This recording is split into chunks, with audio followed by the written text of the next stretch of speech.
এই জমিনের ভিতরে 5টা বিচার আসবে, 5 রকমের শাসন আসবে। 1 নাম্বার শাসন, আল্লাহ নবী বিশ্ব নবী জানায় গেলেন, তাকুনু ফীকুমুন নবুওয়া, এই জমিনের ভিতরে নবুয়তের শাসন আসবে।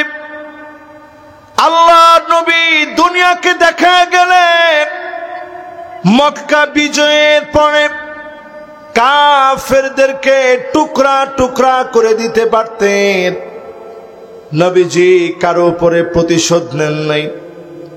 আল্লাহ নবী জানায় দিলেন, লা তাসরিবা আলাইকুমুল ইয়াওম, আজকের দিনে কোনো প্রতিশোধ হবে না। আনতুমুত তুলাকা, নতুন সদ্য প্রসূত শিশু বাচ্চা মাতৃগর্ভ থেকে দুনিয়ায় আসলে স্বাধীনতার যেমন চিন্তা করা লাগে না, এমন ভাবে যেই সন্তান নতুন ভূমিষ্ঠ হয়েছে সে যেমন চিন্তিত হওয়া লাগে না।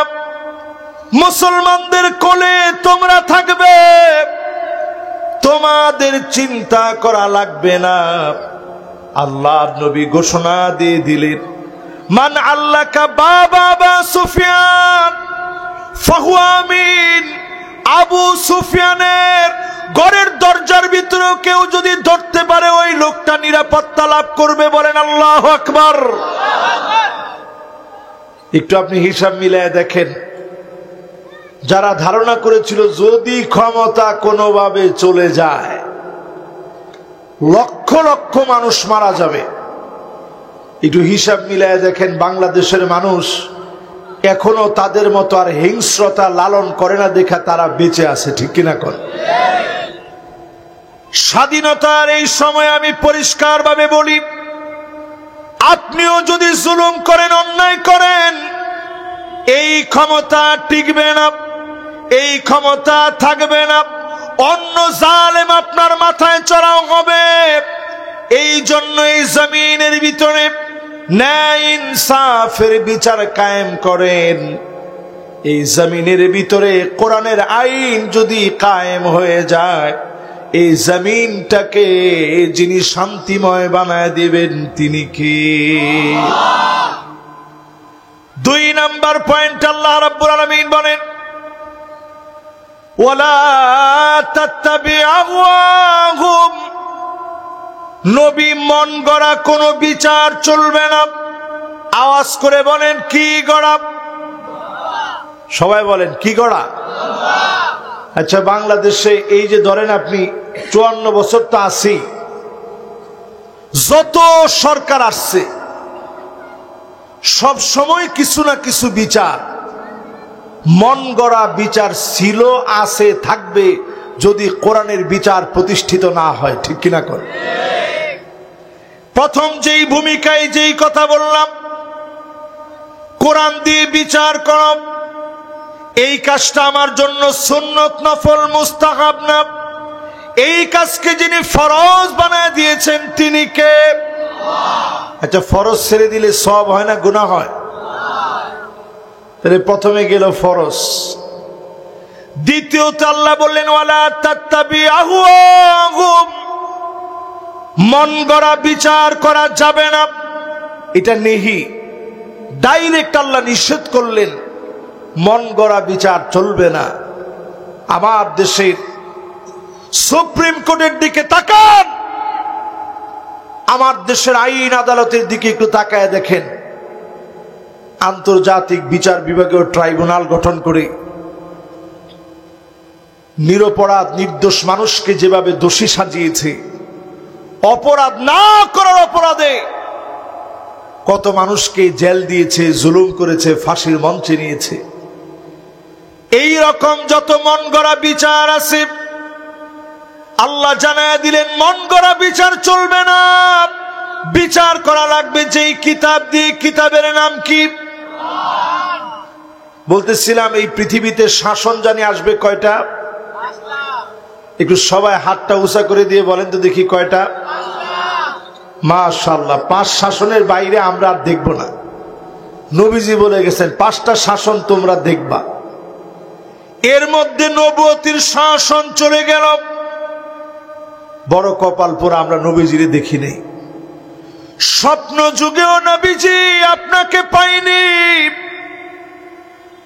অনেকে মদিনায় যেতে পারি নাই, নবীজি শহরটা দেখে আসতে পারি নাই। মনটা বড় চায়, আল্লাহর নবীরে দেখলাম না, নবীজির শাসন পেলাম না। নবী তারপরে জানায় দিলেন সুম্মা তাকুনু খিলাফাতান আলা মিনহাজ আন-নবুওয়া। নবীজির দেখানো পথ অনুযায়ী খুলাফায়ে রাশিদিন এই জমিন শাসন করবে। 30 বছর এই জমিন শাসন হয়েছে। আওয়াজ করে বলেন কয় বছর? মাশাআল্লাহ, ছোট ছোট বাচ্চারা মুখস্থ রাখছে। তাহলে এই পৃথিবীতে শাসন চলবে কয়টা? 1 নাম্বার শাসনের নাম নবুয়ত, 2 নাম্বার শাসনের নাম খেলাফত। খেলাফত ছিল কত বছর? 30 বছর। নবীজি বলছেন 30 বছর পর্যন্ত খেলাফত থাকবে। আমরা হিস্ট্রি ঘাটলে দেখি 32 বছর 6 মাস পর্যন্ত বলা হয়। ওটা 30-এর কোটা কিন্তু সারায় চলে যায় না, 40 হয়নি।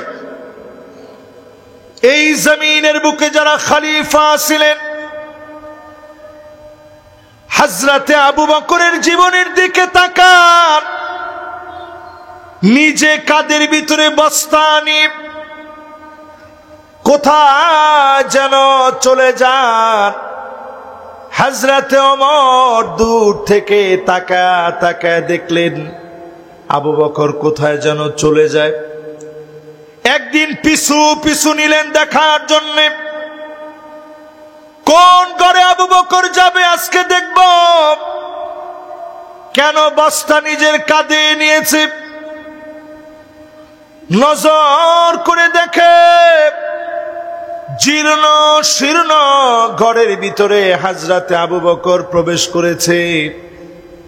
হযরতে ওমর খেজুর গাছের পিছনে লুকায়া পড়লেন। খানিকটা সময় পরে আবু বকর বের হয়ে আসলেন। হযরত ওমর লুকিয়ে পড়ে এবার ঘরের দরজার মধ্যে গিয়ে নক করলেন। দরজা খুলে দিয়েছে বৃদ্ধা অন্ধ একজন মা। হযরত ওমর প্রশ্ন করতেছে, মা গো, একটু আগে যিনি আসছে তারে কি আপনি চেনেন? বৃদ্ধা অন্ধ মহিলা জবাব দেয়, না, তারে আমি চিনি না, তারে আমি চিনি না, তারে আমি জানি না। তবে আমাদের খলিফা যদি তার মতো হতো,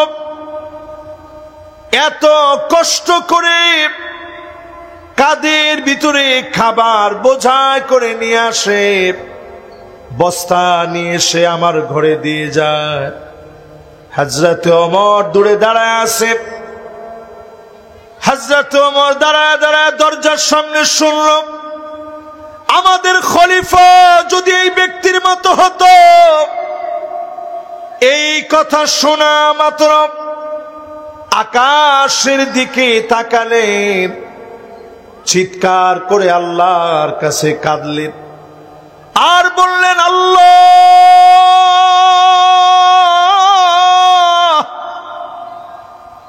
আবু বকর বড় কঠিন বানিয়ে দিয়েছে। খলিফা হয়ে অন্ধ বৃদ্ধা মহিলা কি খাবে? নিজে কাদের ভিতরে বস্তা নিয়েছে। এমন খলিফাদেরকে দিয়ে এই জমিন আল্লাহ শাসন করিয়েছেন। তার মানে বোঝা যায়, যদি এই জমিনের ভিতরে মন গড়া বিচার বাদ দিতে পারেন, 1 টাকার দুর্নীতি হবে না, 1 টাকার কলঙ্ক হবে না। 3 লক্ষ কোটি টাকা মেরে দিয়ে কোন জালেম বাংলাদেশ থেকে পালায় যেতে পারবে না। ঠিক কিনা বলেন? তাহলে বলেন এই পৃথিবীতে শাসন আসবে কয়টা? এক নাম্বার শাসনটার নাম কি? মাশাআল্লাহ, এই তো একটু মনোযোগ হয়ে গেছে। এই সাইডের লোকেরা যেভাবে নবুয়ত বলছেন মাঝখানে বলেন না, এই সাইড বলেন না, সবাই মিলে বলেন কি নাম? দুই নাম্বার শাসনটার নাম কি? সবাই একত্রে বলেন নাই কিন্তু, কি নাম?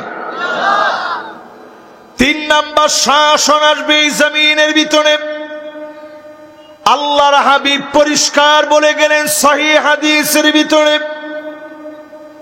সুম্মা তাকুনু মুলুকান আদান, এই জমিনের ভিতরে রাজতন্ত্র আসবে, রাজার ছেলে রাজা হবে।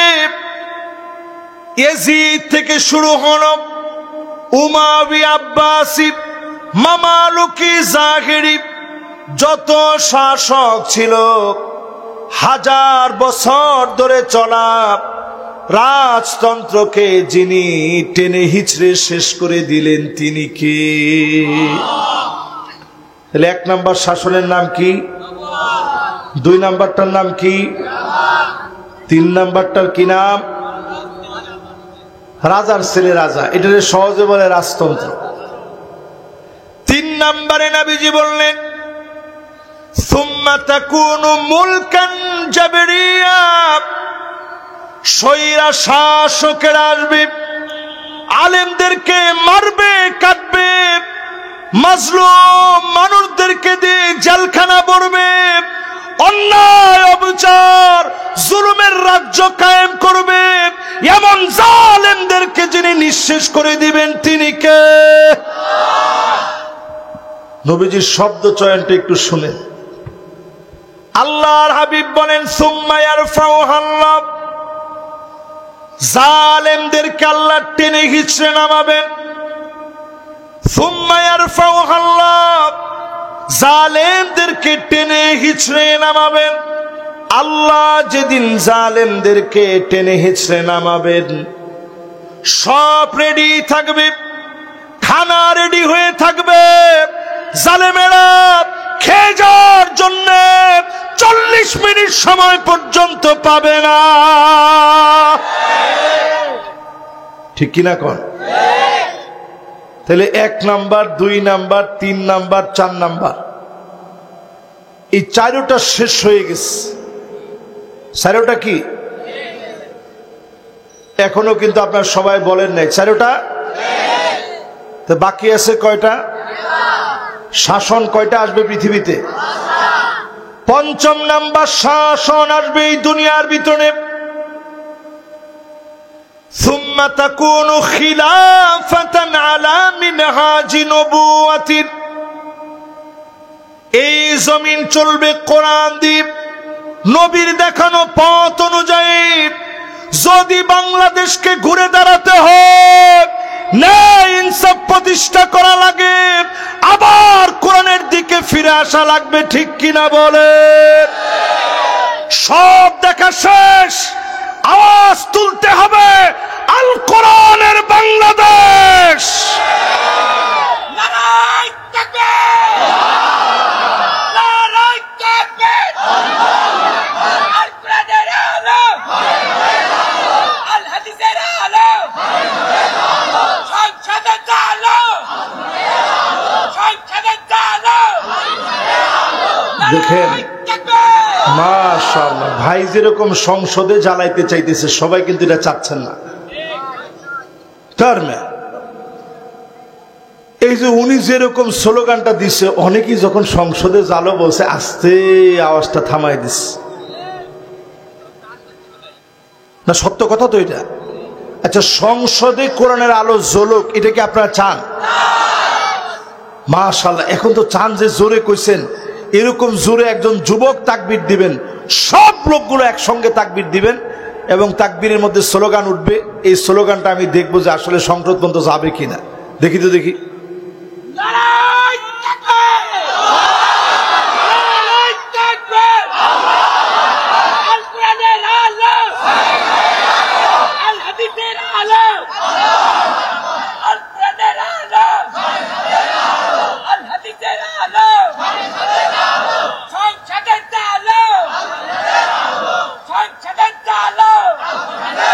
মাশাআল্লাহ। তবে আমার একটা জিনিস বুঝে আসছে, এই বিশাল মাহফিলের ভিতরে স্লোগান দেওয়ার মতো একজন আল্লাহর মর্দে মুজাহিদ, একজন গোলাম আছে। আলহামদুলিল্লাহ। উনার গলা ভেঙে যাচ্ছে, উনি স্লোগান দিচ্ছে। দ্বিতীয় আর একটা লোক স্লোগান দেওয়ার মতো নাই। না আছেন? দেখি। একজন আগে দোয়া করে দিয়েছে, হুজুর আল্লাহ হেদায়েত দিক। এই এলাকার লোক কি হেদায়েতের বাহিরে আছে না? হেদায়েতের বাহিরের কোন লোক রাত 12টা পর্যন্ত ওয়াজ শুনবে? তাহলে সবাই হেদায়েতের উপরেই আছেন। তবে একটু কোরআনটা বুঝেন, দেখবেন আর কোন সংঘাত থাকবে না। জোরে কোন আল্লাহু আকবার। এইবার আপনাদেরকে হাদিস শোনাই। আমি কিন্তু 8টা বিষয় বলবো বলছিলাম, 8টার মধ্যে 5ম নাম্বার পর্যন্ত আসছি। কত নাম্বার পর্যন্ত? আচ্ছা দেখি এই 5 নাম্বার পর্যন্ত কার কার মুখস্থ হয়েছে, আগে পড়াটা শুনি। যদি আপনারা বলতে পারেন তাহলে আমাদের সেক্রেটারি সাহেব আছে, উনি যা লাগে আপনাদের হাদিয়া দিবে, আর নাহলে আমি নিজে হাদিয়া দিব। বলেন 1 নাম্বারটা কি? আরে না, নবুয়ত তো পরে, 2য় নাম্বার পয়েন্ট থেকে আলোচনায় গিয়েছি। সূরা মায়েদা থেকে 2টা আয়াতের 8টা পয়েন্ট বলবো। এই জমিনে যে দিন কায়েম করতেই হবে, দ্বিতীয় কোনো রাস্তা নাই, এর উপরে 8টা পয়েন্ট বলবো। জোরে কোন কয়টা? 1 নাম্বারটা কি? বিচার চলবে কোরআন দিয়ে। জোরে কোন আল্লাহু আকবার। 2 নাম্বার, মন গড়া কোনো বিচার চলবে। 3 নাম্বার, সতর্ক হওয়া লাগবে। কি হওয়া লাগবে? 4 নাম্বার, ঘাট তেরামি বাদ দিতে হবে। এখনো তেরামি করবেন, আযাব আসবে। 6টা আযাব বললাম যে। 5 নাম্বার, অধিকাংশ লোক হবে ফাসিক, তারাই কেবল কোরআনের বিরোধিতা করবে। ঠিক কিনা বলেন? এখন আপনি হিসাব মিলায় দেখেন, কোরআনকে যারা হাবিজাবি বলতে পারে, তুমি সব হতে পারো, আল্লাহর কসম মুসলমানদের নেতা তুমি হতে পারো না।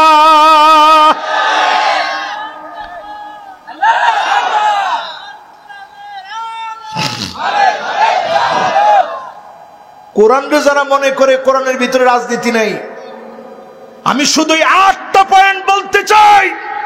এই 8টা পয়েন্টের একটা পয়েন্টের ভিতরে ইসলামী রাজনীতির বাহিরে অন্য কিছু কল্পনা করা যায় না। আপনি নিজে দেখেন, আল্লাহ নিজে বলতেছে, একজন দুজন না, বাদুন নাস না, নাফারুম মিনান নাস না, ফারাদুম মিনান নাস না, কাসীরুম মিনান নাস, অধিকাংশ লোকেরা হবে লাফাসিকুন, ডাইরেক্ট ফাসিক, তারাই কোরআনের বিরোধিতা করবে। ঠিক কিনা বলেন? এই কথা কার কথা?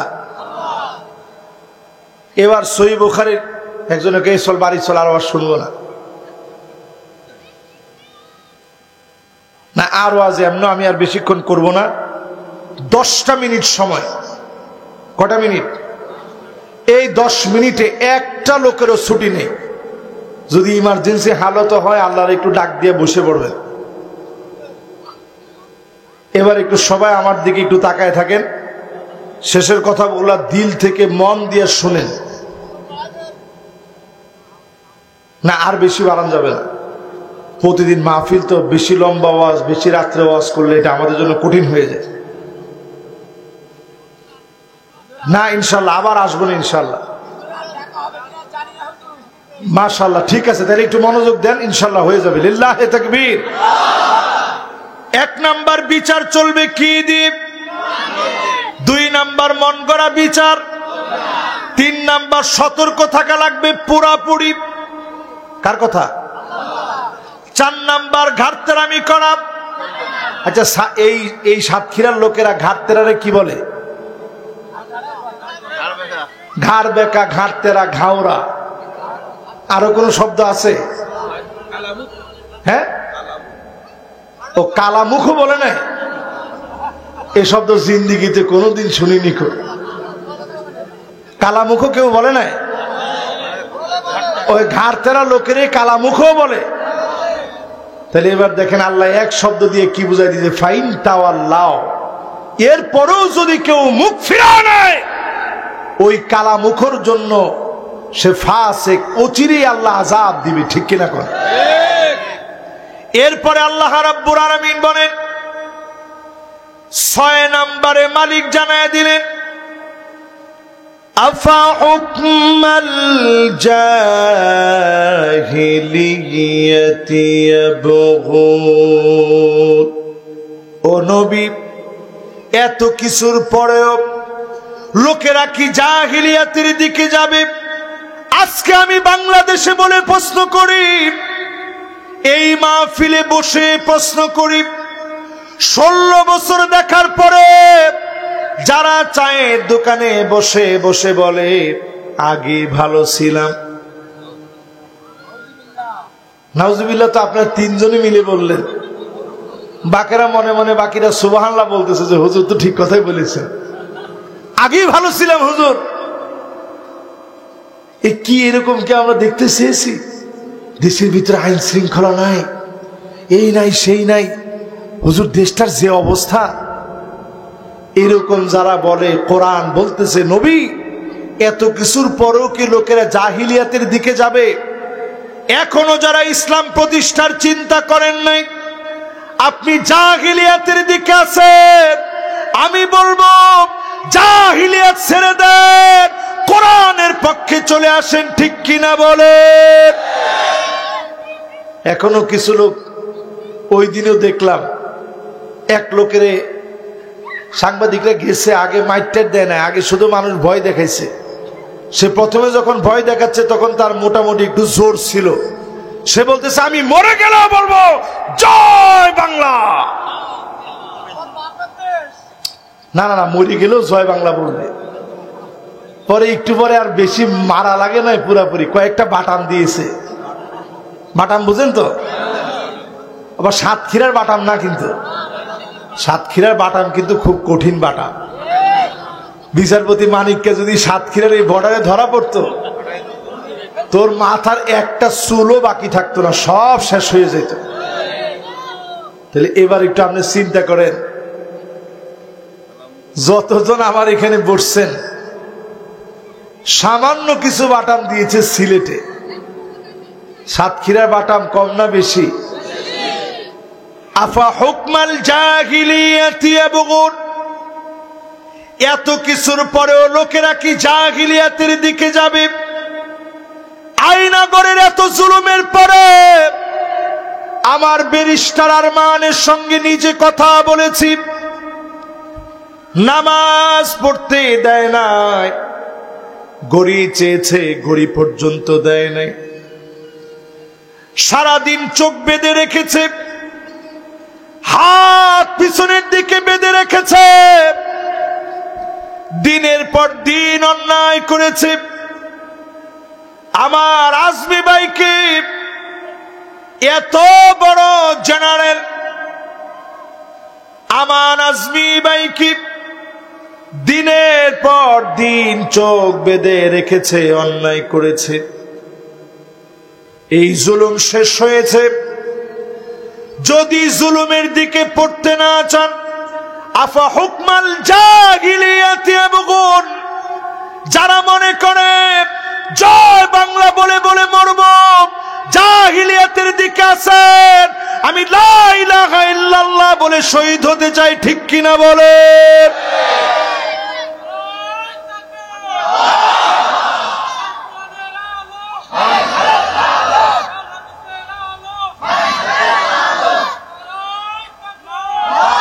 মাশাআল্লাহ, এই তাকবীরটা একেবারে ইয়ং মানুষ তো, তাকবীরটা ঠিক আছে, গলা এখনো ভাঙে নাই কিন্তু তার। তাহলে এবার একটু সবাই আমার সাথে আওয়াজ করে বলেন, জয় বাংলা বলে মরবেন না লা ইলাহা ইল্লাল্লাহ বলে মরবেন? কালেমা পড়ানোর জন্য লোক খোঁজা লাগবে না, ফাঁসির মঞ্চে নিয়ে যাবে, হাসতে হাসতে চলে যাবে। আইওয়াফিকাহু বিআমালিন সালিহিন ক্বাবলা মাউতিহি।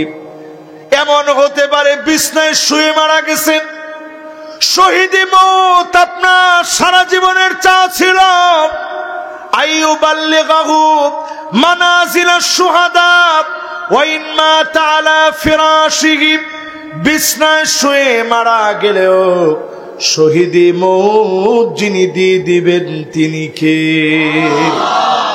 প্রিয় আল্লামা হুজুর সব মাহফিলে বলতেন, আল্লাহ শহীদি মৌত দিও।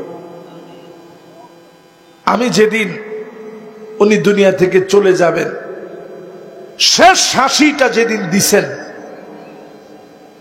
আল্লাহর কসম করে বলে আমি মাগরিবের নামাজ যাচ্ছিলাম,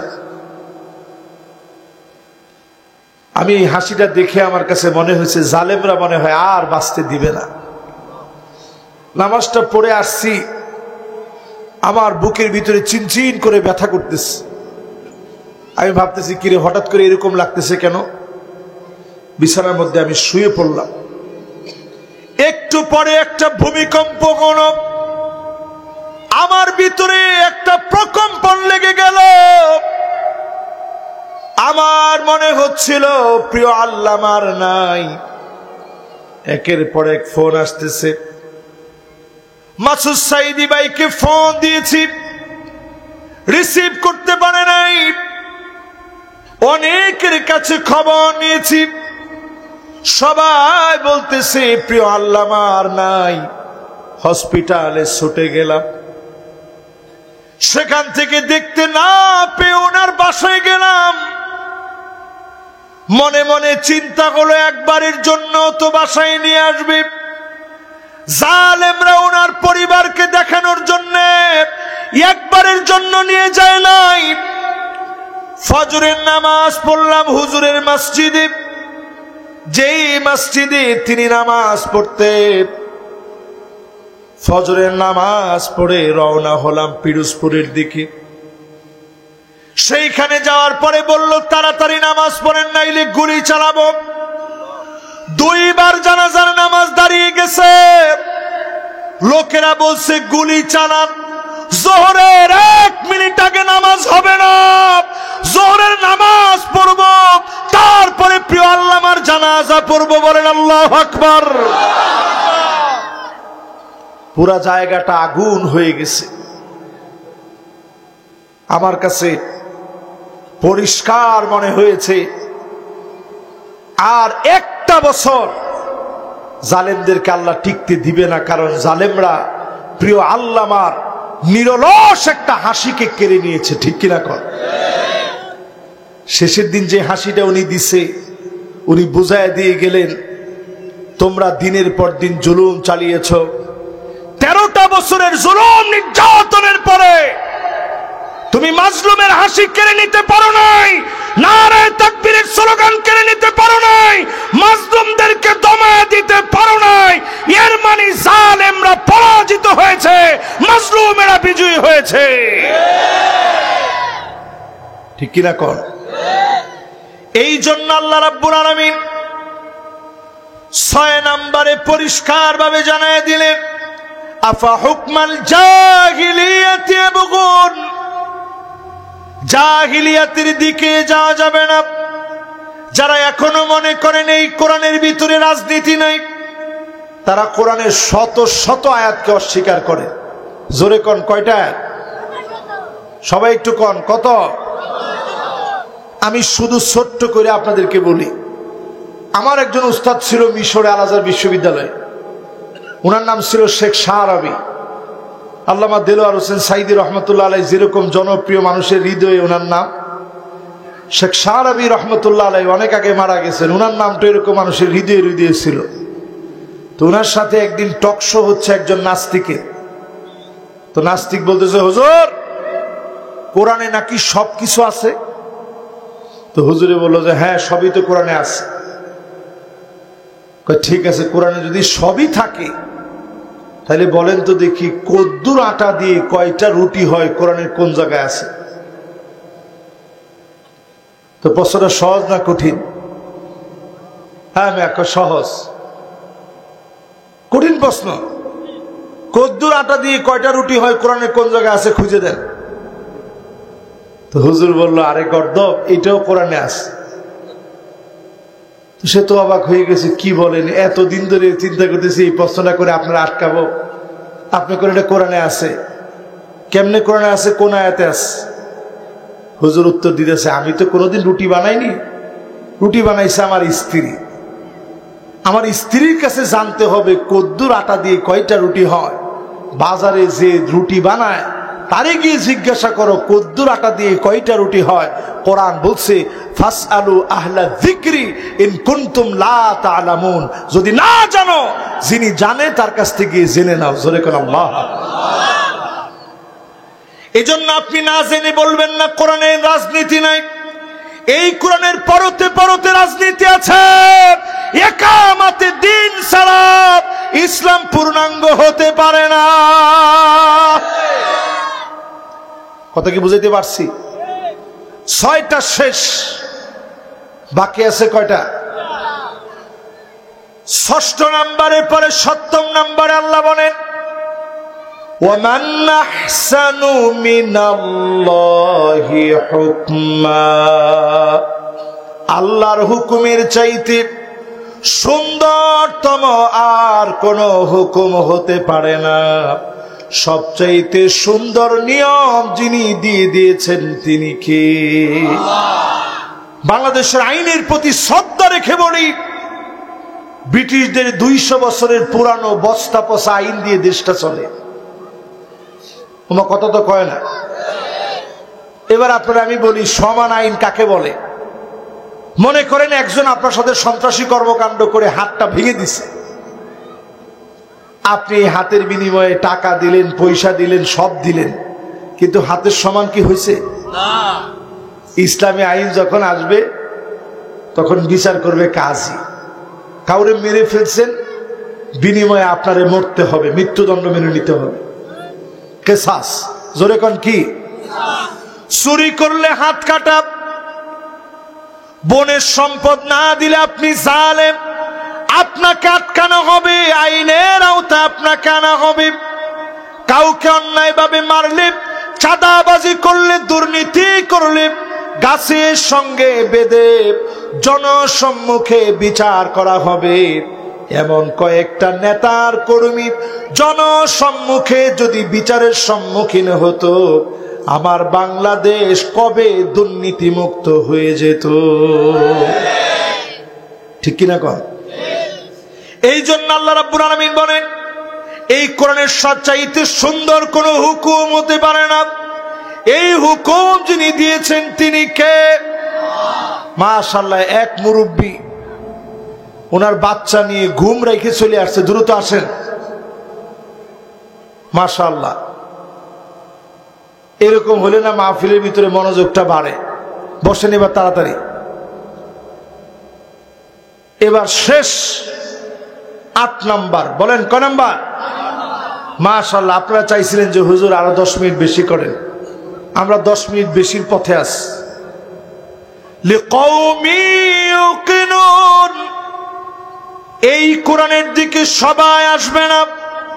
প্রবল বিশ্বাসী যারা হবে, আখিরাতে বিশ্বাস যারা করবে, আল্লাহর সামনে দাঁড়ানোকে যে ভয় করবে, ওই লোকটা কোরআনের দিকে আসবে। ওই লোককে যিনি বিজয়ী বানায় দিবেন তিনি কে? এই 8 পর্যন্ত বইলা এখন আপনাদেরকে 5টা হাদিস শোনাবো। জোরে কোন কয়টা? 1 নাম্বার হাদিস, মানিক বাররাত কদামাহু ফি সাবিলিল্লাহ। এই 8 কাজ বাস্তবায়ন করতে হলে পেট চালানোর জন্য চাকরি করেন, ব্যবসা বাণিজ্য করেন, এই দুনিয়াকে চালানোর জন্য সময় দেওয়া লাগবে। মানিক বাররাত কদামাহু ফি সাবিলিল্লাহ, মাগনা মাগনা এই সময় আল্লাহ দিবে না। এই সময় যারা দিবে, হারামাহুল্লাহু আলাইহিন নার, জাহান্নামের আগুন হারাম হয়ে যাবে। জাহান্নামের আগুন হারাম হয়ে যাবে। জাহান্নামের আগুন থেকে যদি বাঁচতে চান, এই জমিনে দিন কায়েমের জন্য আশা লাগবে। ঠিক কিনা বলে?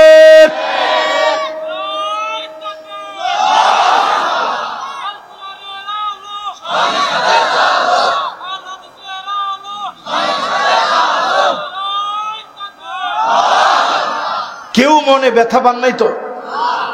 দেখেন নাটাও সবাই বলে না, ব্যথা পান নাই তো? এবার আমি আপনাদেরকে একেবারে ভালোবেসে ভালোবাসা থেকে দরদ দিয়ে বলি, জাহান্নামের আগুন কি সহ্য করতে পারবেন? না না, সাতক্ষীরার লোক পারবে। এটা শহীদ ঈদগাহ। শহীদ ঈদগাহ বুঝেন? কিছু বক্তারা মাঝখানে আওয়াজ উঠাইছিল যে সাতক্ষীরা বয়কট। ওটা মাথা ঠিক আছে, কোন এলাকা তুমি বয়কটের কথা বলো? সাতক্ষীরা তুমি বয়কট করো, তুমি সাতক্ষীরার হিস্ট্রি পড়ো নাই। এই মাটির পরতে পরতে শহীদদের রক্ত পড়ে আছে, এই মাটির সাথে গাদ্দারি মানায় না, ঠিক কিনা কর? আমরা বহুত পেয়েছি দিনের কথা বলে। আজকে আমার ভাইয়ের বাড়িতে আমি খেয়েছি, উনি ইচ্ছে করলেই তো আব্দুল সামাদ আজাদ ভাই যেহেতু আমাদের নিজেদের মানুষ, ইচ্ছে করলেই তো ডাল ভাত খাওয়াই দিতে পারতেন। উনি কচুর ভর্তা দিয়ে শুরু করছে।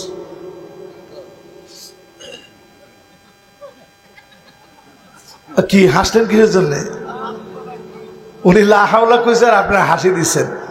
কচুর ভর্তা দিয়ে শুরু করে এরপরে শুরু করছে চিংড়ি মাছ, এরপরে আনছে রোস্ট, এরপরে আনছে ব্রুস্ট, এরপরে আনছে তিনি ডিমের কোরমা, এরপরে একটা মাছ আনছে 5 কেজি ওজনের, এত বড় মাথা। আলহামদুলিল্লাহ কন। এই যে একদিনে উনি যা খাওয়াইলো, এরপরে আর বাদ বাকি গুলা বলি নাই, তাহলে আপনারা বলবেন যে হুজুরদের কাজ কি খালি খাওয়া, এই জন্য বাদ বাকিটার বলি নাই। এটা বলার উদ্দেশ্য হচ্ছে এক রাত্রিতে উনি যে মেহমানদারি করছে, শুধু এইটার জবাব যদি আল্লাহ নেন, আল্লাহর কসম করে বলছি আপনি বহুত বড় বক্তা হইতে পারেন, একদিনের জবাব আল্লাহর আদালতে দিয়ে এক কদম সামনে আপনি যেতে পারবেন না। ঠিকটা এবার একটু জোরে করেন, এটা তো আমার বিরুদ্ধের কথা, জোরে বলেন। আপনি সাতক্ষীরারে বয়কট করেন মিয়া,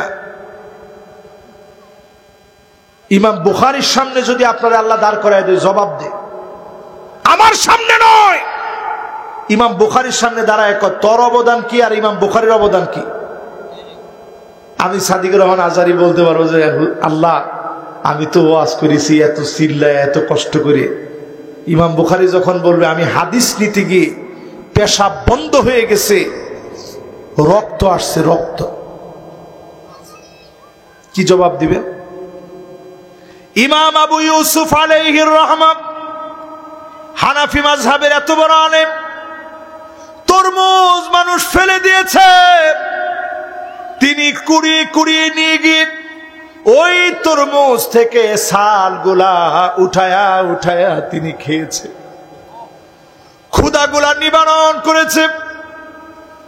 ইসমাইল কফফাল আশ-শাশি উজবেকিস্তানে আমার নিজের চোখে গিয়ে দেখেছি, ছোট ছোট তালা বানায়া বাজারে বিক্রি করেছে, এরপরে তিনি চলছে।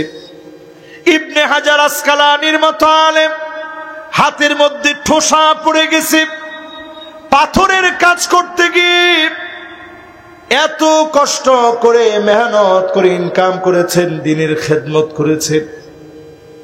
আল্লাহর আদালতে জবাব যদি আল্লাহ চান, একটা কদম জবাব দিয়ে সামনে যাওয়া যাবে না, ঠিক কিনা বলেন?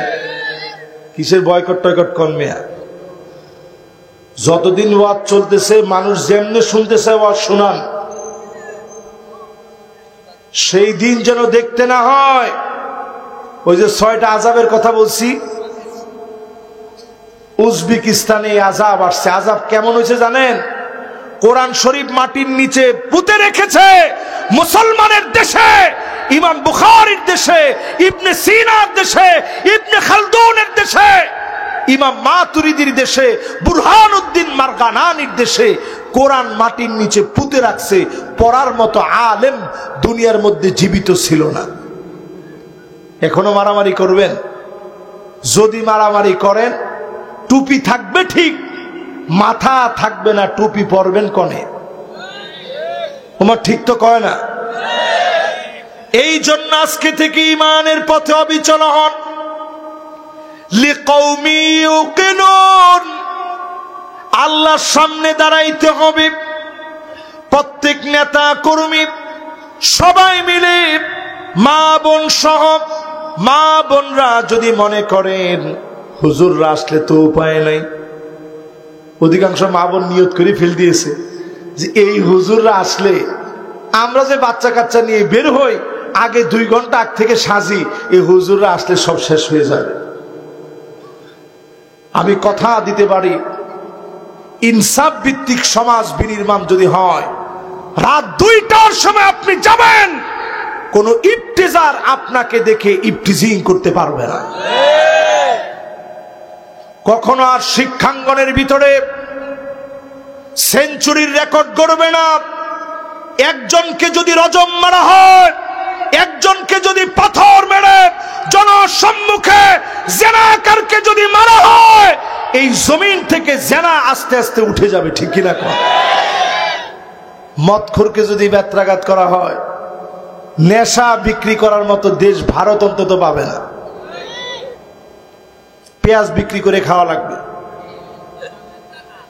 গরু বিক্রি করে খেতে পারবেন, কিন্তু ইয়াবা, ফেন্সিডিল, প্যাথেডিন, হেরোইন ভুলে যান, এগুলা বাংলার জনগণ ছুঁয়েও দেখবে না 2 দিন পিটাইলে। এরকম আমার যেই তো একটা একটা করে বলতে গেলে অনেক সময় লাগবে। শেষ কথায় কয়টা হাদিস জানি বলবো বলছিলাম। 1 নাম্বার হাদিস, দিন প্রচারের সময় দেন, চাকরি করেন যেমনে, প্রত্যেক দিন সাআতাও সাআত 1 ঘন্টা হলেও সময় দেন, শুধু দিনের কথা বলবেন। বাজারে ব্যবসা করেন, যাওয়ার সময় ভাইদেরকে বলবেন, ভাই আল্লাহর জমিনে দিনটা প্রতিষ্ঠিত করি, কোরআন দিয়ে রাষ্ট্রটা চলুক, আসুন এই দাওয়াত দিন। প্রত্যেকে প্রত্যেকের জায়গা থেকে সচেষ্ট হন। যদি হতে পারেন জাহান্নামের আগুন যিনি হারাম বানায়া দিবেন তিনি কে? অনেকে বুড়া হয়ে গেছেন, হুজুর আমরা বুড়া মানুষ, এইগুলো হুজুর আমাদেরকে দিয়ে হবে না। নবী আপনারা কি বলতেছে একটু শুনেন। মান শাবা শাইবাতান ফিল ইসলাম হারামাহুল্লাহু আলাইহিন নার, যেই মানুষের দাড়ি পেকে গেছে, চুল পেকে গেছে, দিন বিজয়ের স্বপ্ন দেখেছে, এমন ব্যক্তির জন্য যিনি জাহান্নামের আগুন হারাম বানায়া দিবেন তিনি কে? একটু স্বপ্ন দেখেন। 3 নম্বরে আল্লাহর হাবিব বলেন, এই আপনাদের ছেলেরাই একটু একটু কথা বলছে, কোনো অসুবিধা নাই তো ইনশাআল্লাহ। 3 নম্বর হাদিস, নবীজি বলেন আল্লাহ যাকে পছন্দ করবে জিবরিলকে ডেকে বলবে, ইন্নী উহিব্বু ফুলানান ফাহিব্বুহু, ও জিবরিল আমি আমার অমুক গোলামকে পছন্দ করে ফেলেছি, তুমিও পছন্দ করে ফেলো। জিবরিল যখন পছন্দ করবে আসমানের ভিতরে এলান হয়ে যাবে, আসমানবাসী পছন্দ করবে, জমিনের ভিতরে এলান হবে, জমিনবাসী পছন্দ করবে, কানে কানে ছড়ায় দিবে, টাকা খরচ লাগবে না, বিনা টাকায় যিনি জনগণের নেতা আপনারে বানায় দিবে তিনি কে? এই কথার সাথে কি আপনারা একমত? না না না, একমত না মনে হয়। একটা চেয়ারম্যানের নির্বাচনে 3-4 কোটি টাকা খরচ করে। আরে 3-4 কোটি তো কম কইছি মিয়া, এটা মেম্বার হওয়ার জন্য 2 কোটি 3 কোটি টাকা খরচ করা হয় বাংলাদেশের প্রেক্ষাপটে। আর আপনি চিন্তা করেন, এখনই যদি আপনি বিচার করেন, জালেমদের পকেটে এত টাকা ছিল, এখন যারা মাজলুম এদের পকেটে এরকম টাকা আছে, কিন্তু দিনের কাজ ঠিকই চলতেছে, ঠিক কিনা কন? এরপরে আমার ভাইয়েরা 4 নম্বর হাদিস, আল কোরআন গিনান লা ফাকরা বাদাহু ওয়ালা গিনান দুনাহু, এই কোরআন হলো ধনী, এই ধনী কোরআনের কাছে যারা আসবেন তাদেরকে যিনি ধনী বানায় দিবেন তিনি কে? আজকে থেকে একটু কোরআনের দিকে নিয়ত করে আসেন, এই দেশ ধনী হবে, রাষ্ট্র ধনী হবে, আপনি ধনী হবেন, যিনি ধনী বানায় দিবেন তিনি কে? আল্লাহ আপনি সাক্ষী থাকেন, এই দেশ ধনী হবে যদি কোরআনের দিকে আসেন। এবার 5 নম্বর হাদিসটা শোনায়া কি 5 নম্বর, কয় নম্বর? 5 নম্বর হাদিস হলো আইওয়াফিকাহু বিআমালিন সালিহিন ক্বাবলা মাউতিহি, দ্বীনের পথে যারা থাকবে, আপনাকে পছন্দ করে নামাজরত অবস্থায়, রোজা মুখে, কোরআন তেলাওয়াতের সময়ে, দিন বিজয়ের স্লোগানে, দিন বিজয়ের মিছিলে, অথবা ফাঁসির মঞ্চে কালেমার বিজয়ের জন্যে শহীদি মৌত দিয়ে যিনি কবুল করে নিবেন তিনি কে? মানুষ তাকায় দেখে বলবে, আহ কি মৃত্যু হয়েছেও না। আর তাদের মৃত্যু হবে দেখবেন ডক ডক ডক ডক গিলতে গিলতে। মানুষ মরে যাওয়ার পরে জিজ্ঞাসা করা লাগবে, কেমন ছিল? মানুষ মনে মনে করে কবরে গেলে বাটান খালি বুঝবি তুই কিরাম ছিলি। ঠিক না? ওই যে ওইরকম বিভিন্ন জুস টুস খাইতে খাইতে মৌত হয়, অনেকগুলোর মৌত হয় বিভিন্ন বাড়ি গিয়া, কোনোটার মৌত হয় বিভিন্ন নারী কেলেঙ্কারিতে গিয়ে। ঠিক কিনা কর? অনেকটির মৌতের পরে এরকম হা করে রয়েছে, তিনজনে মিলে সাইড পা ধরে কমাইতে পারে না, কিরে নামে না তো। কোনোটা এরকম খোঁড়া দিয়ে রাখছে, কোন রকম সোজা করতে পারে না, টাইনা দিয়ে ধরলে ঠাস ঠাস করে আওয়াজ হয়। আর দেখবেন যারা ইসলামের পথে মারা যায় তারা শহীদি মৌতটা এরকম সুন্দর হয়, বুকের ভিতরে গুলি চালাইছে ঠিক, কিন্তু মুখের ভিতরে জান্নাত দেখে জান্নাতি হাসি ফুটে গেছে। জোরে করে আল্লাহ। এই মাহফিলে সবার প্রতি উদারতা আহ্বান থাকবে, আর দেরি করার সময় নেই। সিরিয়া প্রস্তুত হয়ে গেছে মুসলমান, দারু মাকাররিল মুমিনিন, মুমিনদের বাড়ি ঠিক হয়ে গেছে। নবীজি 3 বার দোয়া করেছেন, আল্লাহুম্মা বারিক লানা ফি শামিনা, আল্লাহুম্মা বারিক লানা ফি শামিনা, আল্লাহুম্মা বারিক লানা ফি শামিনা। আমার শামের ভিতরে বরকত দাও। সিরিয়া, জর্ডান, লেবানন, ফিলিস্তিন, এই পুরা ভূখণ্ড নিয়ে শাম, এই শামের বিজয় নবীজি চেয়েছেন। দামেস্কের ভিতরে সাদা গম্বুজওয়ালা মসজিদ নতুন করে রং করা হচ্ছে। ঈসা আলাইহিস সালাম যেখানে আসবে, অলরেডি নিউটনের একটা চিঠি ফাঁস হয়েছে, যেটা নিয়ে অনেকেই এখন কথা বলতেছেন। নিউটনের যেই চিঠিটা ফাঁস হয়েছে, ওটার মধ্যে নিউটন দাবি করছে পৃথিবী শেষ হবে 2060 সনে। আচ্ছা, এই পৃথিবী শেষ হবে কবে একমাত্র কে জানেন? নিউটনের দাবি হচ্ছে ঈসা আলাইহিস সালাম মানে যীশু খ্রিস্ট, তিনি 2060 নাগাদ এই পৃথিবীতে আসবে। অথচ এর আগে ইমাম মাহদী আলাইহিস সালামের আত্মপ্রকাশ ঘটবে, দাজ্জালের আত্মপ্রকাশ ঘটবে। ঈসা আলাইহিস সালামের পরে আসবেন চতুর্থ আকাশ থেকে 2 জন ফেরেশতার ডানার মধ্যে বর দিয়ে তিনি আসবেন। ওনার দাড়ি থেকে টপ টপ করে পানিগুলা পড়বে গড়িয়ে, 2 টুকরা কাপড় পরা থাকবেন। এসে দেখবেন নামাজের জন্য দাঁড়াবেন ইমাম মাহদী আলাইহিস সালাম, তিনি বলবেন আপনি পড়ান। ইমাম মাহদী আলাইহিস সালাম বারবার যখন রিকোয়েস্ট করা হবে তিনি পড়াবেন, ইমাম মাহদী আলাইহিস সালাম ইমামতি করবেন। ইমামতির পরে ঈসা আলাইহিস সালাম সালাম ফিরানোর পর দেখবে দাজ্জালের বাহিনী প্রস্তুত হয়ে গেছে। উনি শুধু নিঃশ্বাস ছাড়বেন, এই যে আমরা নিঃশ্বাস নেই, এরকম নিঃশ্বাসটা ছাড়লে কত দূর যায় দেখেন। যত দূর পর্যন্ত যাবে দাজ্জালের এক একটা বাহিনী লবণের মতো, লবণ যেরকম পানির মধ্যে ছেড়ে দিলে গলে যায়, এরকম গলে মাটির সঙ্গে মিশে যাবে। জোরে করে আল্লাহ। তো সামনের দিন আসতেছে, তো আমাদের দিন ঠিক কইছে মাত্র 2 জনে। সবাই বলেন, সামনের দিন আসতেছে আমাদের দিন। কোন জুলুমকারী পালাবার জায়গা পাবে না, ঠিক কিনা বলেন? বাংলাদেশে আপনি দেখছেন আগে পুলিশ ভেরিফিকেশনের নাম করে পাসপোর্টের জন্য যে ভোগান্তি হইতো, এক ধাক্কা এটা উঠাই দিচ্ছে, ঠিক কিনা কর? এগুলো আপনি সাধারণ মনে করেন, একটা একটা করে হচ্ছে। এক মাথায় উঠে গেছে। এবার একটু শুধু তাকায় তাকায় দেখবেন 2025 আরবের কয়েকটা দেশের উপরে বড় বড় আযাব আসবে। আমি কথা কেন বললাম? যারা ফিলিস্তিনের পাশে দাঁড়ায় নাই, ওয়াইলুল লিল আরব, ওই আরবরা ধরা পড়ে যাবে, ধরা খেয়ে যাবে যে আরব ফিলিস্তিনের পাশে দাঁড়ায় নাই। নবীজি 1450 বছর আগে বলছেন ওয়াইলুল লিল আরব, ধ্বংস আরবের জন্য, ধ্বংস আরবের জন্য, ধ্বংস আরবের জন্য। উম্মে সালামা বলেন, ওগো নবীজি, আমরা কি ধ্বংস হয়ে যাব? আমাদের ভিতরে এত নেককার দিনদাররা আছে। নবীজি বলেন, হ্যাঁ, তোমরা ধ্বংস হবা। ইদা কাসুরাল খাবাস, খারাপই বেড়ে গেলে তোমরা ধ্বংস হবা। আজকে সৌদি আরব দেখতেছি ফিলিস্তিনের ব্যাপারে কিছু কথা বলতেছে।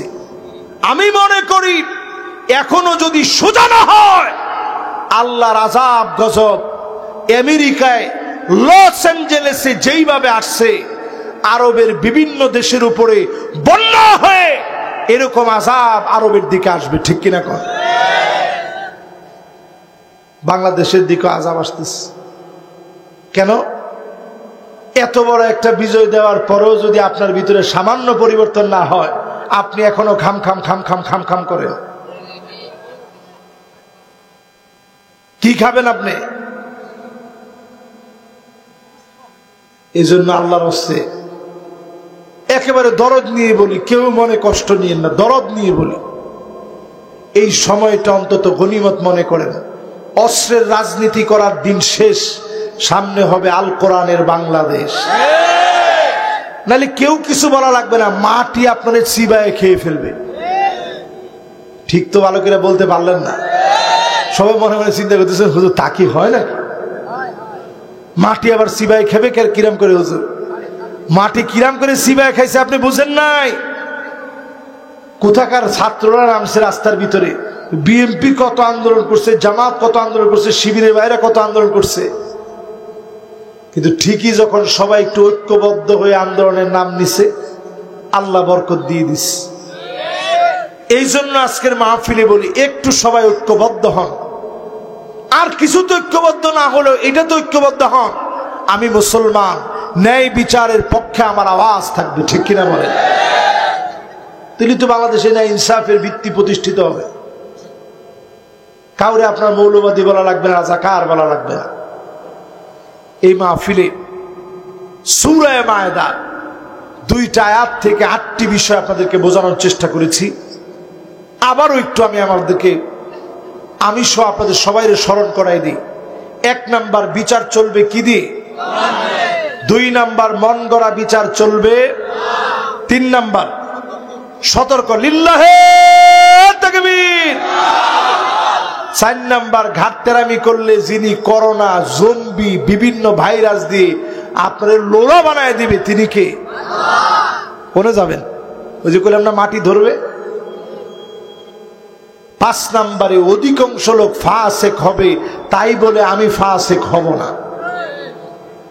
6 নাম্বারে, জাহিলিয়াতের হুকুমের দিকে যাওয়া যাবে না, কোরআনের হুকুমের দিকে আসা লাগবে। 7 নাম্বারে, আল্লাহর হুকুমের চাইতে সুন্দরতম আর কোনো হুকুম হতে পারে না। 8 নাম্বারে, শুধু বুঝবে তারা, কোরআনের পথে আসবে যারা। ঠিক আছে না ভাই? এই 8টি বিষয়। এবার ছোট্ট একটা প্রশ্ন আছে। 3টা প্রশ্ন করছেন এক ভাই, স্বপ্নের কথা কাউকে বলা যাবে কিনা? হ্যাঁ, খুবই গুরুত্বপূর্ণ প্রশ্ন, এটা সবাই জেনে নেন। স্বপ্ন মানুষ 3 ভাবে দেখে। কয়ভাবে? একটা স্বপ্ন দেখে ঘুমানোর সাথে সাথে, ঘুমাইছেন সাথে সাথে স্বপ্ন দেখা শুরু হয়ে গেছে, এটাকে বলে খিয়ালুল ইনসান, মানুষের কল্পনার জগৎ। আপনি দেখছেন যে বিশাল টাকা পয়সা কামাই ফেলছেন, 5 তলার বাড়ি মালিক হয়ে গেছেন, গাড়িটা নিয়ে ছুটতেছেন, একটু পরে দেখেন বালিশ নিচে পড়ে গেছে, আপনি নাই। 2 নাম্বার স্বপ্ন হচ্ছে লাবুস শয়তান, শয়তানের খেলাধুলা। শয়তান আপনারা বলতেছে, তোরে এখন ছাদ থেকে ফেলে দিব, আপনি না না না ফালাইস না। প্রচন্ড ভয় পেয়ে গেছেন, ওই অবস্থায় আপনার ঘুম ভেঙে গেছে, অনেকের বুবা শয়তানে ধরে। কি ধরে? বুবা জিনে কারে কারে ধরছে দেখি? মাশাআল্লাহ, একজনে ধরেছে। আপনার ধরেছে একদিন? ও কি করেছে আপনারে?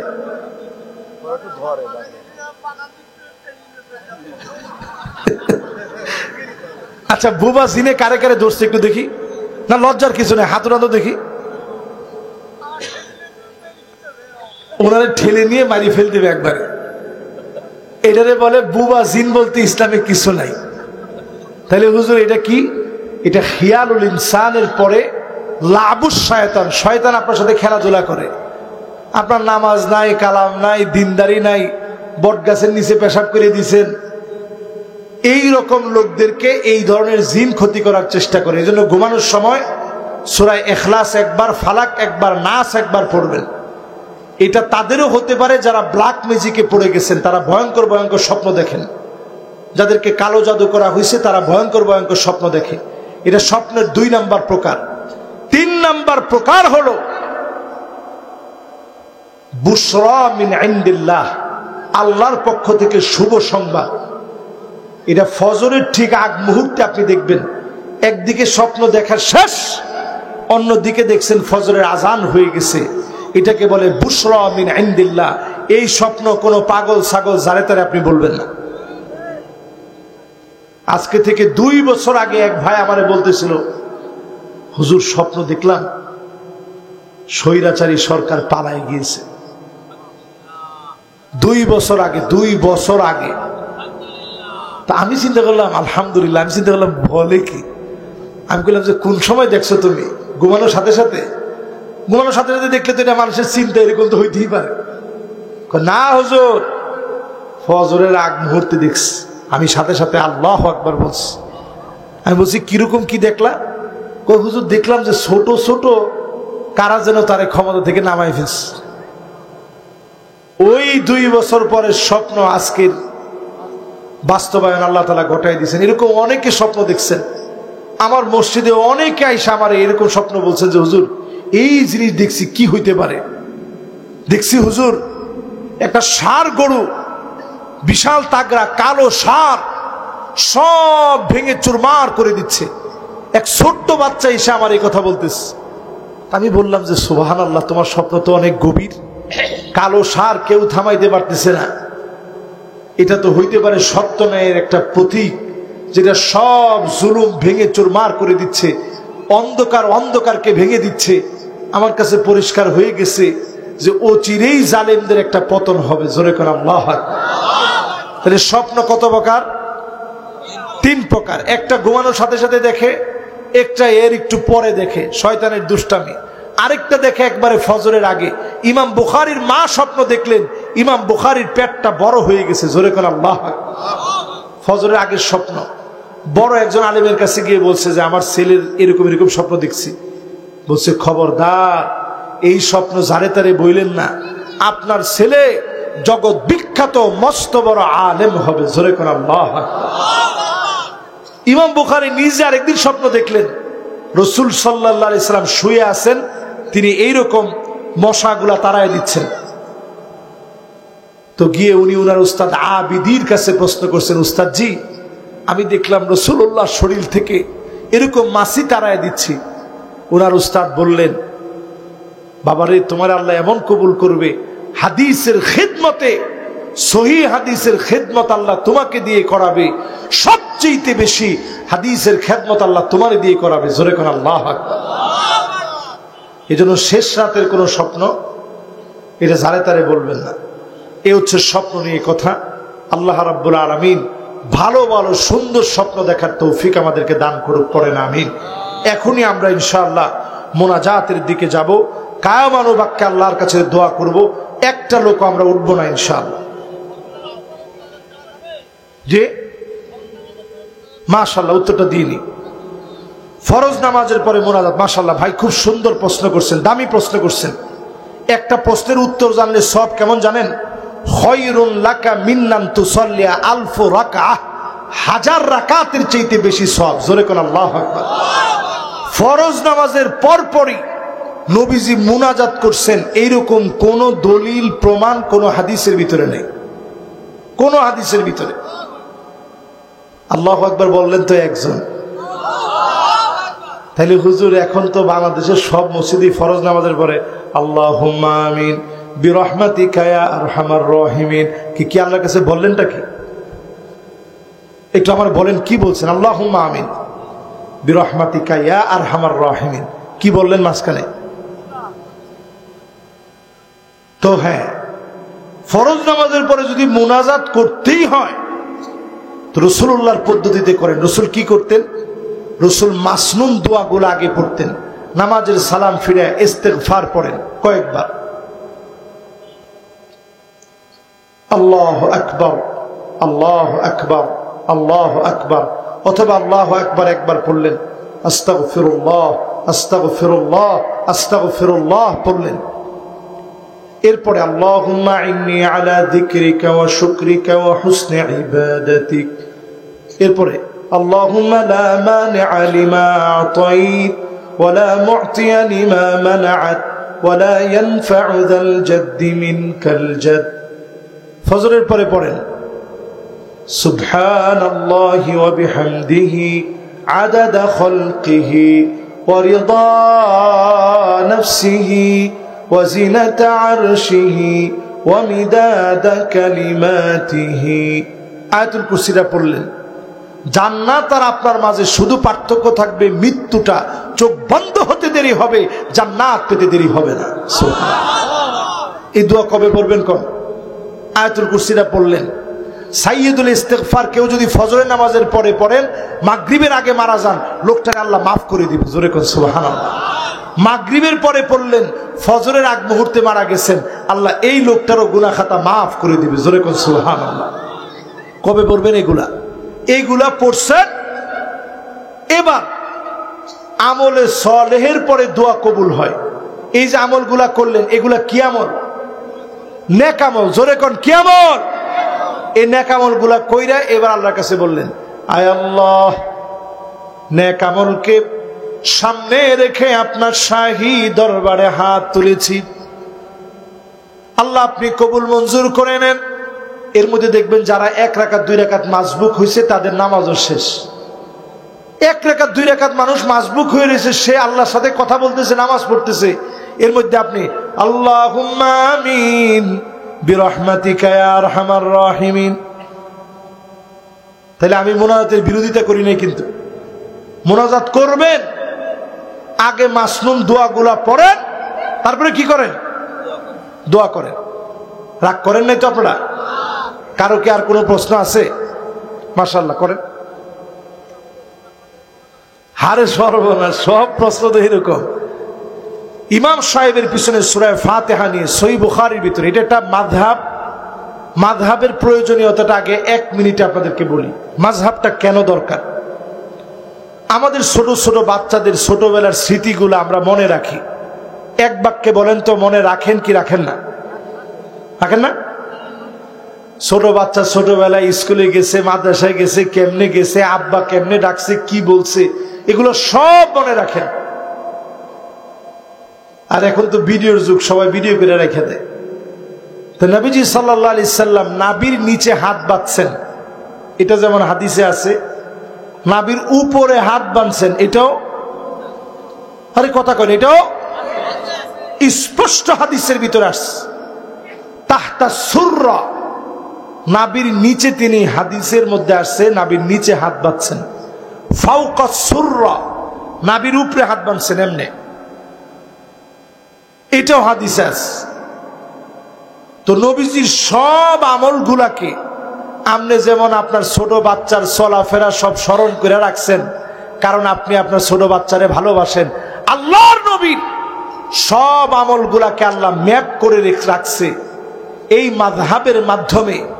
নবী কখন কেমনে কি করছেন, চলছেন, ফিরছেন, কোন একটা আমল বাদ নাই। ওই যে নবী নামাজ পড়তে পড়তে হাত ছেড়ে দিছেন, মালিকি মাযহাবরা হাত ছেড়ে দেয়, ওই আমলটাকেও আল্লাহ দুনিয়া থেকে মৃত হতে দেয় না। ঠিক কিনা কর? এই জন্য মাযহাবের মাধ্যমে সব আমল আছে। মাযহাবকে আমি ছোট করি না, কিন্তু আমার দুঃখ লাগে তখন অন্য কেউ যদি আমার বিপরীত কোনো আমল করে, আমি মনে করি ওইটা আমল না, আর হবে না। এই জায়গায় হচ্ছে আমার সমস্যা। যেমন কেউ যদি সূরা ফাতিহা ইমামের পিছনে পড়ে, নামাজ হবে কি হবে না? স্পষ্ট হাদিস আছে, লা সালাতা লিমান লাম ইয়াকরা বিফাতিহাতিল কিতাব। বুখারীর ভিতরে হাদিস আছে, মুসলিমে হাদিস আছে, আল লুলুল মারজান ফি মাত্তাফাকা আলাইহি শাইখানের মধ্যে হাদিস আছে, যার সূরা ফাতিহা নাই তার নামাজ নাই। তাহলে আমরা যারা বাংলাদেশে হানাফি মাযহাবের স্কলার যারা আছেন, হানাফি মাযহাব যারা ফলো করেন, তারা তো পড়েন না, তাহলে নামাজ হয় কেমনে? উনি বলেন ওয়া ইযা কুরিয়াল কুরআন ফাসতামিউ লাহু, যখন কোরআনে কারীম তোমরা তেলাওয়াত করো তখন শ্রবণ করো, চুপ করো, চুপ থেকে অনুধাবন করার চেষ্টা করো। এজন্য আপনার নামাজেরও কোনো সমস্যা হয় নাই, তার নামাজেরও কোনো সমস্যা হয়। এজন্য একজন একজনের লগে ঠেলাঠেলি করবেন না। এখনো বাংলাদেশে 80% লোক নামাজই পড়ে না। 20% ঠেলাঠেলি করার সময় কই? নবীজি বলতেছেন এমন সময় দুনিয়ার ভিতরে কিয়ামত হবে, হাত্তা ইয়াবুদাল লাত ওয়াল উজ্জা, মুসলমান সব ভুলে গিয়ে মূর্তি পূজায় লিপ্ত হবে। তুত্তাখাদাল মাসাজিদু তুরুকা, মসজিদ গুলারে রাস্তা বানায় নিবে, পাশ দিয়ে হাইটা হাইটা চলে যাবে, নামাজ পড়ার জন্য যাবে না। ঠিক কিনা কর? এই জন্য 20% মারামারি করেন না, কাছে আসেন, সবাই সবার বোঝার চেষ্টা করেন। আল্লাহ তৌফিক দান করুক, পরে না আমিন। আর কোনো প্রশ্ন আছে?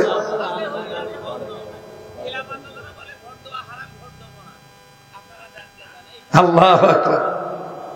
এই প্রশ্নটা আজকে আপনাদেরকে একবারে সহজভাবে বুঝাই নি। বাংলাদেশে ইসলামী দল কতগুলো আছে এটার আগে একটু লিস্ট দিই, আজকে সময় গেলে যাবে।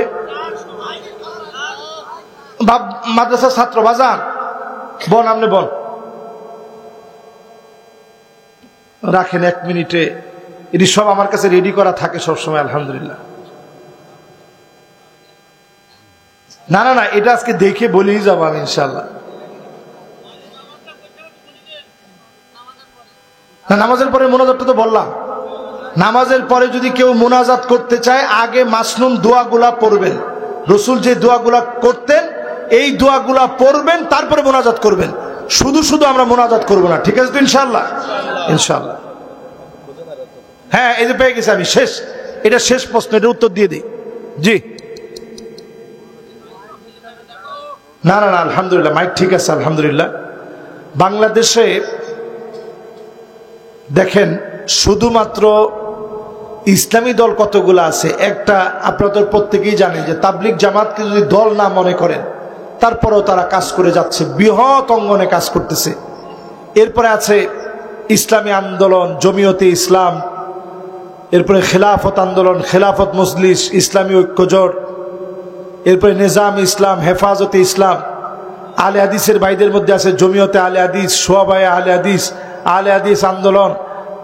এরপরে আছে আলে হাদিস তাবলিগে ইসলাম, জমিয়তে সুব্বানে আলে হাদিস যুব সংঘ, মাদখালে আলে হাদিস, অল ইন্ডিয়া আলে হাদিস, আঞ্জুমানে আলে হাদিস, বঙ্গ আসাম জমিয়তে আলে হাদিস, সালাফি আলে হাদিস, কুতুবি আলে হাদিস, শুরুলি আলে হাদিস, জামিয়া আলে হাদিস। এটি হচ্ছে আলে হাদিসের মধ্যে ভাইদের ভিতরে অনেকগুলো আছে। এরপরে আছে বেরলবিদের ভিতরে আছে আলে সুন্নাতুল জামাত, ফুলতলি, দেওয়ানবাগি, রাজারবাগি, ফুলেশ্বরী, সুরেশ্বরী, চন্দ্রপুরী, এনায়েতপুরী, আটরশি, মাইজভান্ডারি, ইসলামিক ফ্রন্ট, দাওয়াতুল ইসলাম, মুনিরিয়া, তাবলিগি জামাত, তরিকত ফেডারেশন, গাউসিয়া কমিটি। এরপরে আছে কি, এই সরকার, যে সরকার এতদিন চলে গেছে, এরা বানাইছিল আনসারুল্লাহ বাংলা টিম। জসিমউদ্দিন রহমান সাহেব বলতেছে যে আমি জিন্দিগিতে এটার নামই শুনি নাই। এরপরে আছে জিএমবি, হিজবুত তাওহীদ, হিজবুত তাহরীর, হরকতুল জিহাদ, আইএস। আর বাংলাদেশের সবচেয়ে মাজলুম, গালি শোনা একটা দল আছে, নাম কি? এই সব তো হুজুরদের দল। এই হুজুরদের দলগুলার ভিতরে আপনি চিন্তা করেন, এই যে এতগুলা দল, এই দলের কোন দল বাংলাদেশের ভিতরে গণতান্ত্রিক পদ্ধতি কি আবিষ্কার করছে? জামাত ইসলামী? হুজুররা আবিষ্কার করছে? একটা পদ্ধতি গণতান্ত্রিক ভাবে চলে আসতেছে। এখন যদি আপনি এটা থেকে মুখ ফিরিয়ে নেন, জামাত ইসলামী কখনো বলে না যে আমরা শুধু গণতন্ত্রে বিশ্বাস করি, ইসলামী বিপ্লবে বিশ্বাস করি না, তা বলে না। তারা বলে আল্লাহ প্রদত্ত রাসূল সাল্লাল্লাহু আলাইহি সাল্লামের প্রদর্শিত বিধান অনুযায়ী মানুষের সার্বিক জীবনে পুনর্বিন্যাস সাধন করে আল্লাহ সন্তুষ্টি অর্জন, এটাই খিলাফতের মূল কথা। তো তাদের লক্ষ্য উদ্দেশ্য পড়েন, আপনি গঠনতন্ত্র পড়েন, আপনি দেখবেন তাদের মূল কথা হচ্ছে আল্লাহ প্রদত্ত বিধান অনুযায়ী, মানে কোরআন দিয়ে, রাসূল সাল্লাল্লাহু আলাইহি সাল্লামের প্রদর্শিত মানে হাদিস দিয়ে মানুষের সার্বিক জীবনে পুনর্বিন্যাস সাধন, চুলের গোড়া থেকে নিয়ে পায়ের তালু পর্যন্ত পরিবর্তন হওয়া লাগবে। অর্ধেক মানবেন অর্ধেক মানবেন না, এই সুরত ইসলামের ভিতরে নেই। সার্বিক জীবনে পুনর্বিন্যাস সাধন করে আল্লাহ সন্তুষ্টি অর্জন, এটা খিলাফতের অন্যতম মূল মন্ত্র। কোরআন এবং সুন্নাহ মানা, এই পুরাটা জামাত ইসলামী বিশ্বাস করে। অন্যান্য ইসলামী দল যতগুলোর নাম বললাম সবাই বিশ্বাস করে। এখন এই বিশ্বাস করে যদি আপনি বাংলাদেশের নিয়মের মধ্যে যদি না আসেন, তাহলে দিন দিন গণতন্ত্র প্রতিষ্ঠিত হতে হতে কয়দিন পরে কোরআন আর কোরআনের জায়গায় রাখতে তারা দিবে না, ঠিক কিনা কর? এই জন্য আমরা যে চেষ্টা চালাচ্ছি, এটা ইসলামের বিজয় বিপ্লবের জন্য চেষ্টা। এই জন্য এটারে আপনি কোনোভাবে খাটো করে দেখার কোনো সুযোগ নাই। এরপরে আসেন হাদিস দিয়ে দলিল নেন। আখফুদ দরারাইন, যারা সমাজতান্ত্রিক চিন্তা করে তার চাইতে যারা কোরআন দিয়ে চিন্তা করে, হাদিসের ভিতরে বলা হচ্ছে একটু যেটা বেশি ভালো এটার দিকে আসো। তাহলে বেশি ভালো কোনটা? কোরআন হাদিস দিয়ে যারা চিন্তা করে তারা বেশি ভালো, না কোরআন হাদিস বাদ দিয়ে যারা চিন্তা করে তারা বেশি ভালো? তাহলে আল্লাহ রাসূল বলতেছে এটার দিকে আসো। সুতরাং এগুলা নিয়ে মারামারি করার সময় আর নেই। আলোর পথে 24 24 ঘন্টা শুধু ইসলাম প্রচার।